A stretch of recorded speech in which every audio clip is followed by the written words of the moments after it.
Class 10th History, Chapter 3, Nationalism in India. Topic 2, Differing Strands within the movement. लेकिन यदि आप इससे पहले के टॉपिक 1 इंट्रोडक्शन देखना चाहते हैं तो इस वीडियो के डिस्क्रिप्शन में दिया हुआ है लिंक, उस लिंक पे जा कर के आप इससे पहले के टॉपिक को देख सकते हैं। चलिए, तो टॉपिक 2 है differing strand with in the movement. So in last video I have told you that now it was decided in the Congress session that national cooperation movement will be started by the Congress in all over India, and the non-cooperation Khilafat movement began in January 1921. और जनवरी 1921 में जब non cooperation आंदोलन शुरू हुआ तो इस आंदोलन में डिफरेंट सोशल ग्रुप्स ने पार्टिसिपेट किया। लेकिन ये जितने भी डिफरेंट सोशल ग्रुप्स थे उन सब के अपने एस्पिरेशन थे, उनके अपने डिज़ायर थे, उनका अपना पर्सपेक्टिव था इस मूवमेंट को देखने का। यहाँ पर यही बताया गया है कि डिफरेंट सोशल ग्रुप्स ने इस नॉन कॉपरेशन मूवमेंट को कैसे परसीव किया और उनका कैसे पार्टिसिपेट किया और what was the expectation of them. तो पहला है इसमें the movement in the towns, यानी शहरी इलाके में जब ये आंदोलन चला तो हाउ वाज इट रिस्पॉन्डेड। तो मूवमेंट की शुरुआत हुई शहरी क्षेत्र में जहाँ पर मिडिल क्लास के लोग रहते हैं। Thousand of students left government controlled schools and colleges, headmasters and teachers resigned and lawyers gave up their legal practices. यहाँ तक कि काउंसिल इलेक्शन का भी बाइकॉट हुआ। केवल मद्रास में बाइकॉट से मना कर दिया गया, वहाँ पे जस्टिस पार्टी को अलाउ किया गया कि वह काउंसिल इलेक्शन में पार्टिसिपेट कर सकती है, क्योंकि यह नन ब्राह्मण पार्टी थी और ये पार्टी बहुत एक्टिवली नॉन कॉपरेशन मूवमेंट में या फ्रीडम स्ट्रगल में शामिल नहीं थी। इसलिए इसको अलाउ कर दिया गया कि वो जस्टिस पार्टी इसमें पार्टिसिपेट कर सकती है काउंसिल इलेक्शन में। अब जो नॉन कॉपरेशन मूवमेंट था जिसमें कि टाइटल रिटर्न करना था, बाइकॉट करना था, तो शहरी इलाका में बाइकॉट स्कूल का, कॉलेजेस का, कोर्ट का, काउंसिल इलेक्शन का, इन सब का बाइकॉट हुआ।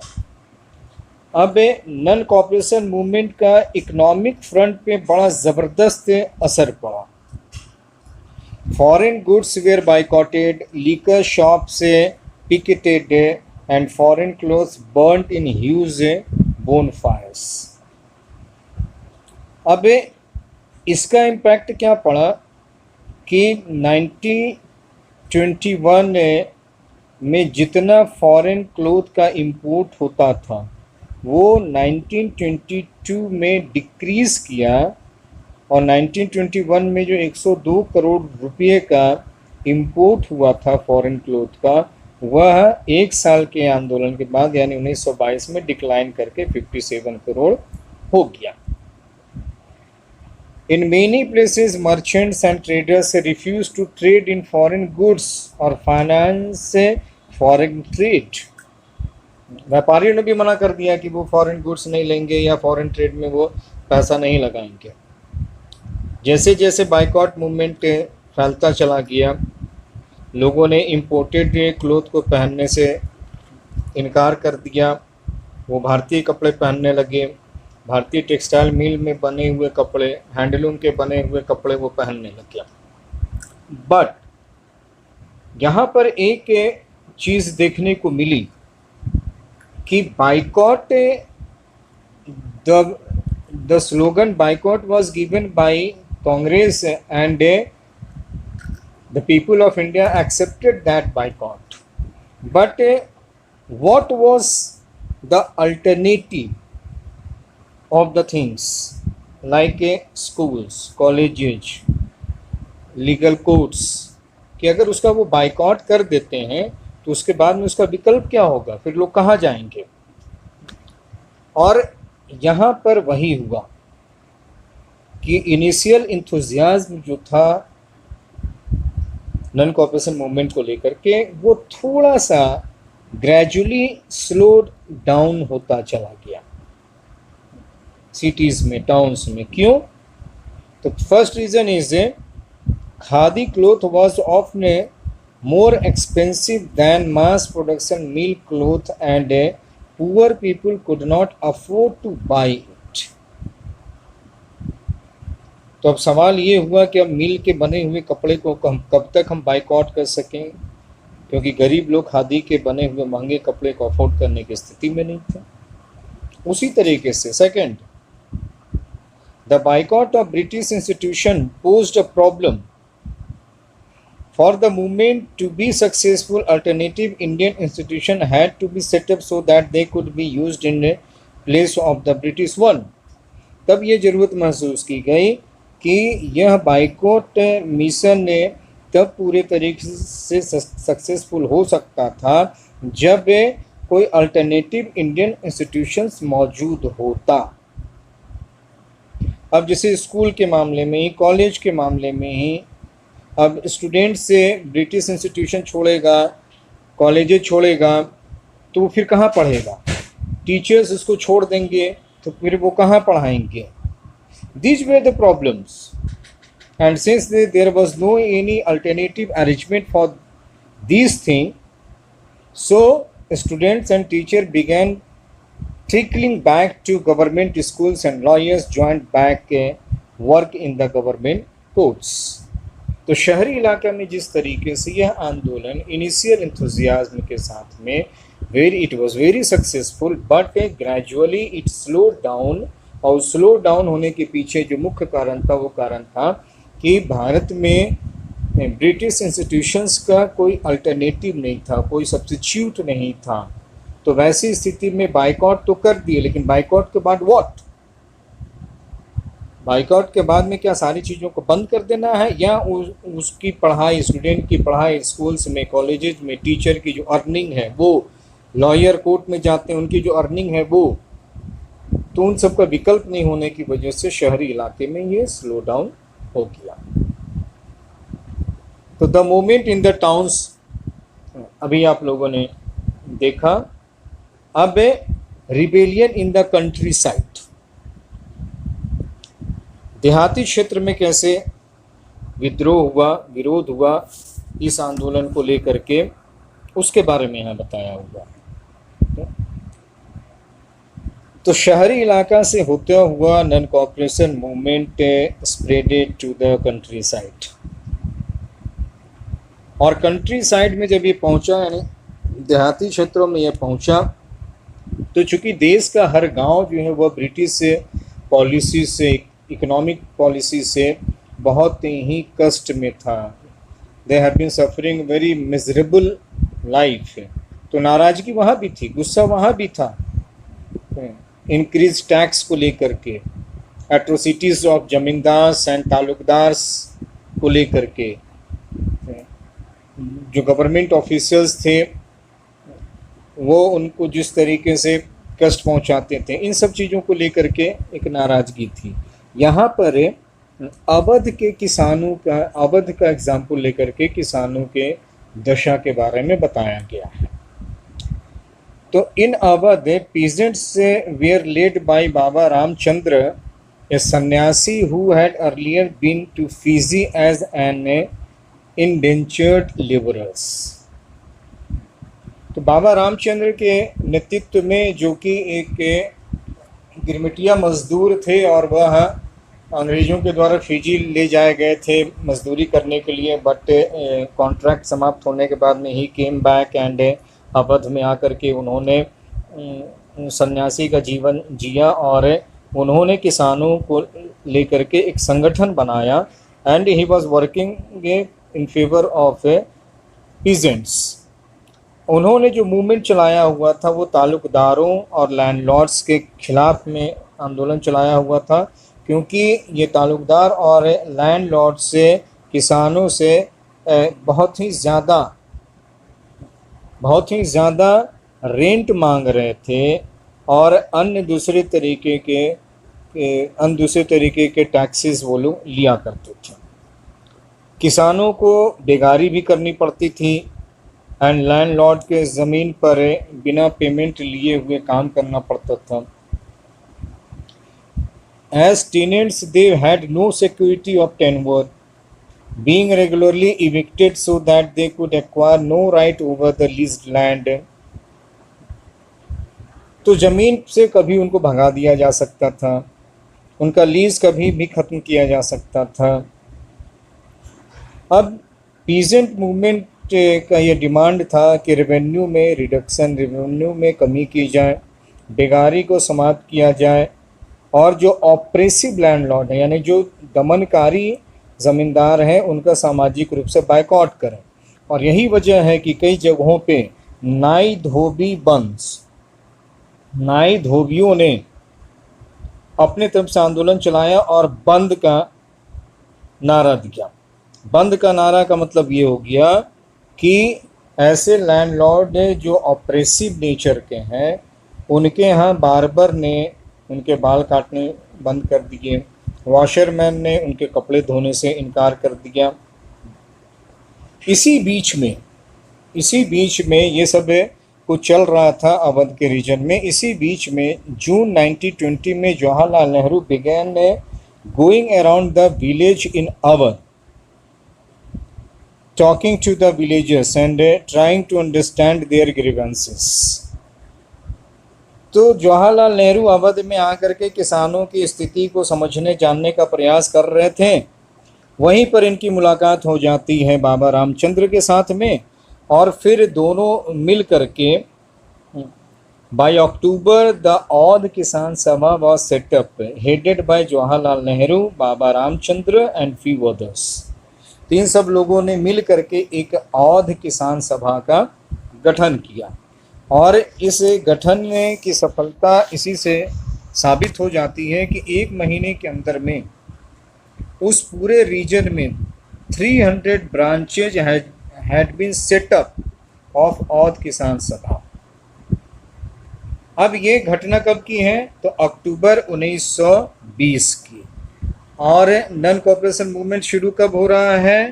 तो जनवरी 1921 में। तो जवाहरलाल नेहरू और बाबा रामचंद्र जैसे लोग अवध में पूरे तरीके से किसानों को अवेयर कर चुके थे, उनको अपना फॉलोअर बना चुके थे, अंग्रेज़ों के खिलाफ लड़ने के लिए उनको तैयार कर रहे थे। And when the non cooperation movement began the following year, the effort of the Congress was to integrate the odd peasants struggle into the wider struggle. The peasant movement, however, developed in forms that the Congress leadership was unhappy with. As the movement spread in 1921, the house of talukdars and merchants were attacked, bazaars were looted and grain hoarded were taken over. और जैसे ही 1921 में none cooperation movement की शुरुआत होती है, ताल्लुकदारों के और व्यापारियों के घरों पर हमला किया गया, बाजार को लूटा गया, जहां भी अनाज को जमा करके रखा गया था उसको ले लिया गया।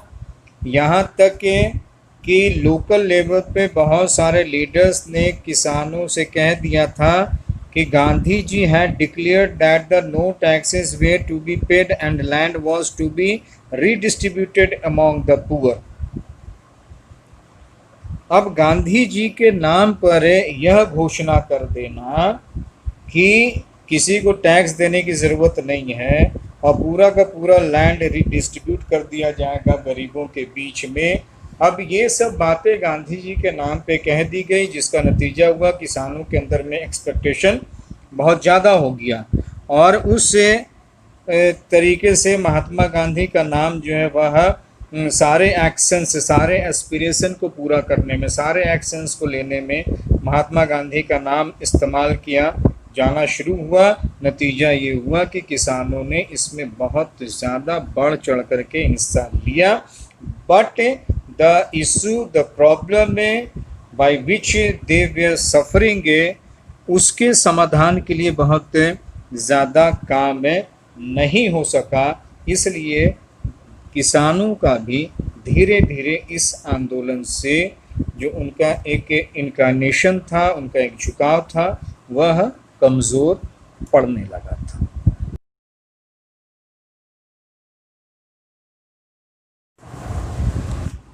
Now the case is of a tribal people. How did tribal people react to the non-cooperation movement? So tribal peasant interpreted the message of Mahatma Gandhi and the idea of Satyagraha is yet another way.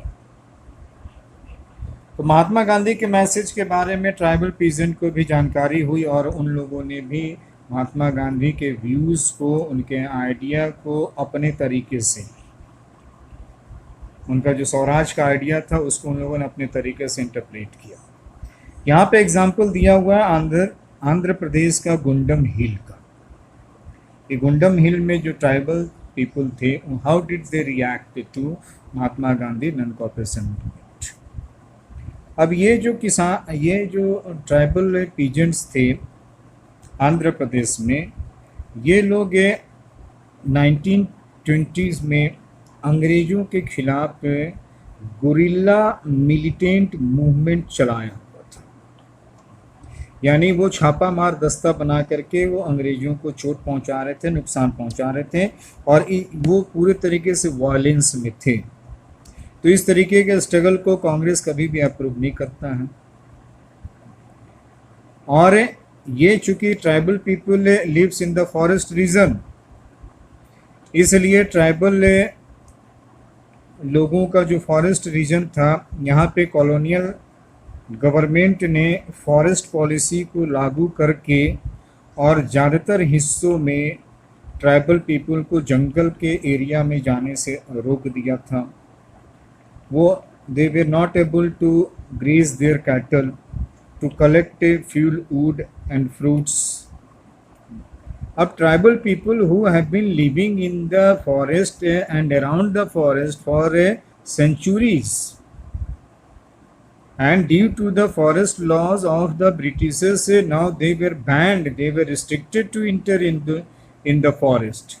अब जिस व्यक्ति का पूरा जीवन जंगल पर ही आधारित है और उसको जंगल से में जाने से रोक दिया जाता है, तो दिस इनरेज्ड द हिल पीपल, पहाड़ी लोगों को इसने गुस्सा दिलवा दिया, क्योंकि उनका लाइवलीहुड, उनकी आजीविका प्रभावित हो गई। वही नहीं, बल्कि जो उनका ट्रेडिशनल राइट्स हुआ करता था फॉरेस्ट के ऊपर में, उसको वो राइट्स से उनको डिनाई कर दिया गया। वो राइट्स उनको अंग्रेजों ने उनका राइट छीन लिया। When the government began forcing them to contribute begar for road building, the hill people revolted. And the person who came to lead them was an interesting figure. वो एक बड़ा मजेदार कैरेक्टर है जो इनका लीडर बन करके आया, एल्लूरी सीताराम राजू। अब now एल्लूरी Sitaram Raju claimed that he had a variety of special powers. He could make correct astrological predictions and heal people, and he could survive even bullet shots. तो उसने ये क्लेम किया कि उसके पास में विशेष शक्तियां हैं, वह किसी भी कोई भी ज्योतिषीय भविष्यवाणी बिल्कुल सही कर सकता है, वह लोगों के घावों को, बीमारियों को ठीक कर सकता है, वह उसको गोली भी लगेगी तब भी वो जीवित रह सकता है।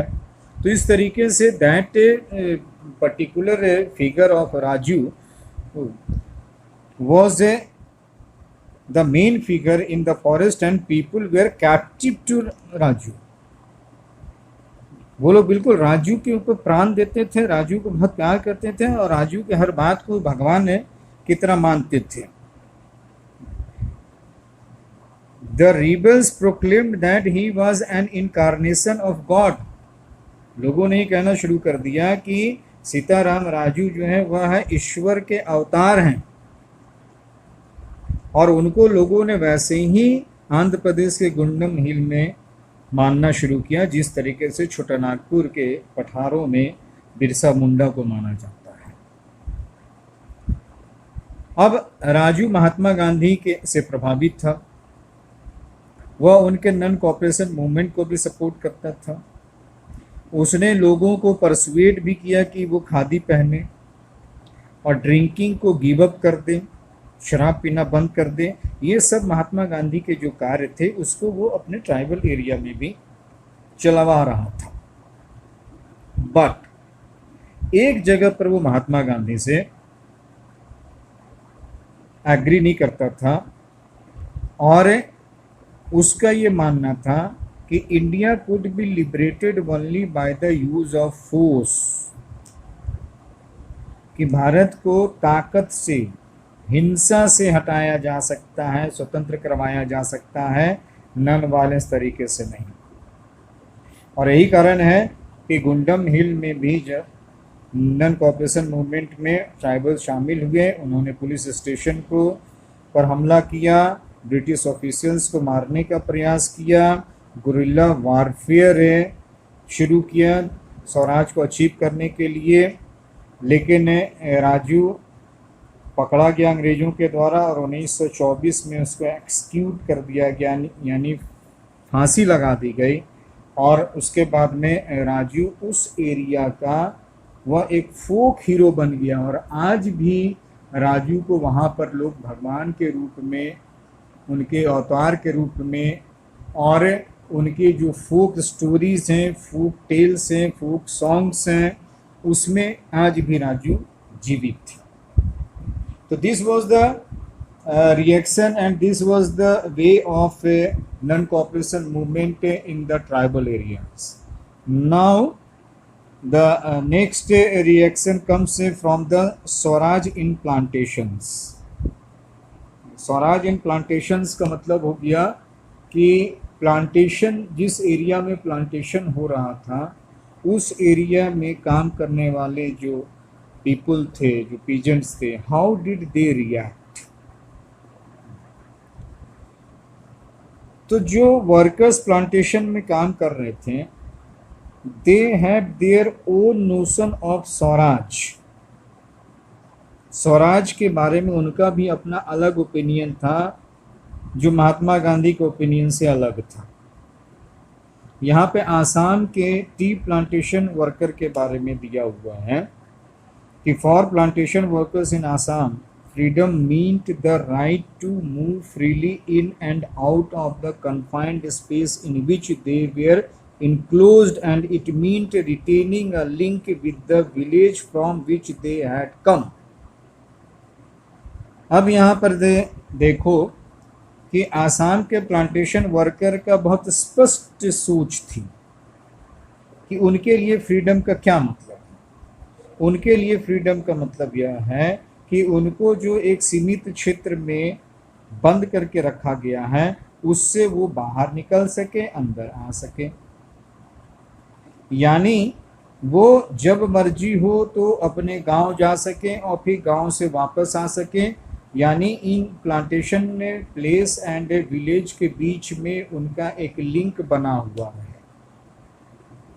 ये था उनके लिए फ्रीडम का मतलब।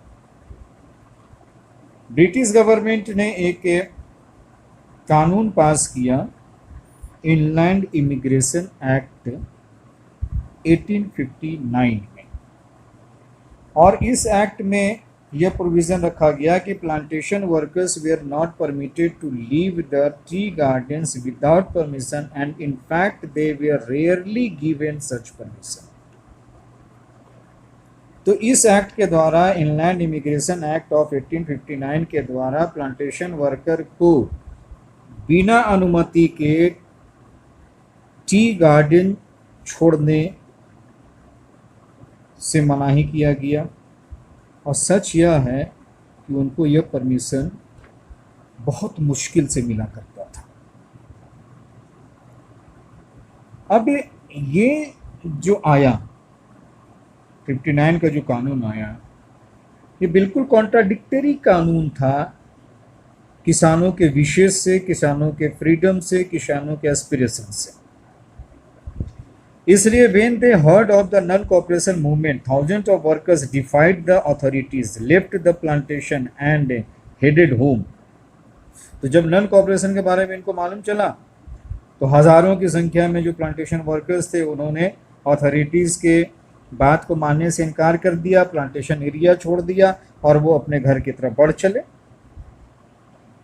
उन लोगों ने ये मान लिया कि गांधी राज आ चुका है और हर कोई को अब अपने अपने गांव में ज़मीन मिल जाएगी, यानी अब गांधी जी का राज आ गया है और गांधी जी हर व्यक्ति को, हर फैमिली को अपने अपने गांव में ही ज़मीन दे देंगे, जिससे कि उनको अपने गांव में ही रोजगार मिल जाएगा, बाहर जाने की ज़रूरत नहीं है।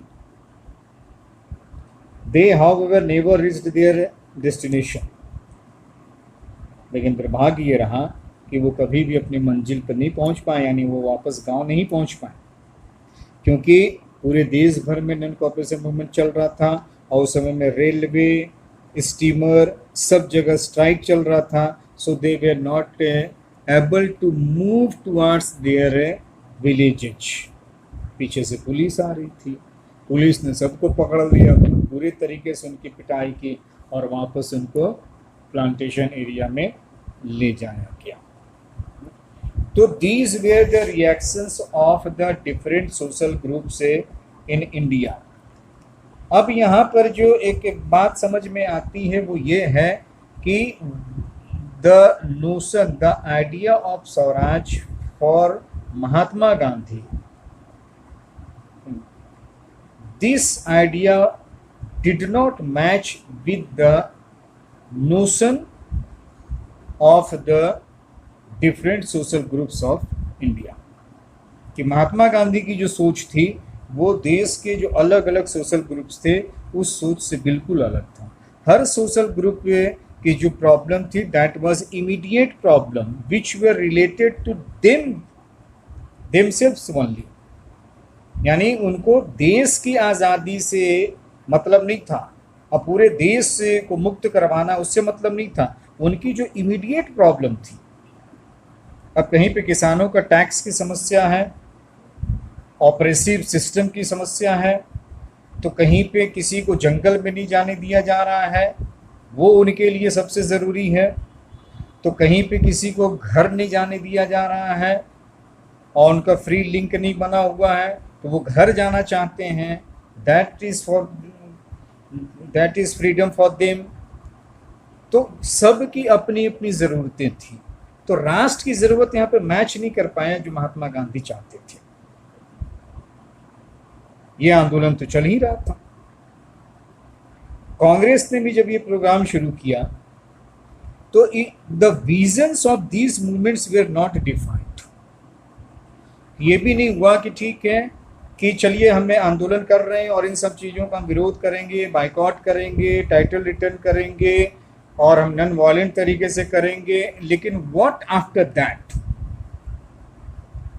और it is very reasonable question कि अगर हम स्कूल छोड़ते हैं, कॉलेज छोड़ते हैं, हम अगर काम छोड़ देते हैं तो लाइवलीहुड कैसे चलेगा लोगों का। So every social group interpreted the term Swaraj in their own ways, imagining it to be a time when all sufferings and all troubles would be over।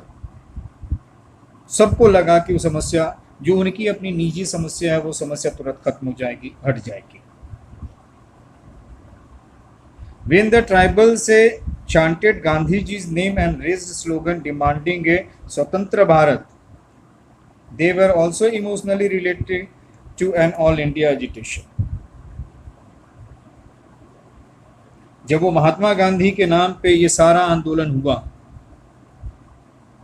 वो किसान हो, ट्राइबल्स हो, प्लांटेशन वर्कर्स हो, urban areas में middle class हो, इन सब लोगों ने महात्मा गांधी के नाम पर आंदोलन में पार्टिसिपेट किया